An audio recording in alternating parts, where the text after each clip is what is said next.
Почему мы используем фанерные лаги, а не доску просто? Потому что доска, она имеет неровную геометрию.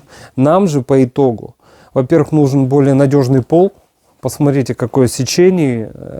И само сечение этой фанерной балки придаст более жесткую конструкцию самого пола. Это первое.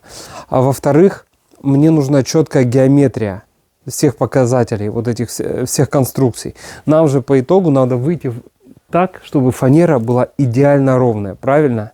Потому что чистовое покрытие, там кварцвинил, ламинат или что-то еще более дорогое, там паркет, он должен идеально быть постелен. Там миллиметры идут зазоры, миллиметры идут допуски перепадов по фанере. То есть у меня максимально ровный пол должен быть. Чтобы максимально ровный пол сделать, мне нужны идеальные конструктивные материалы.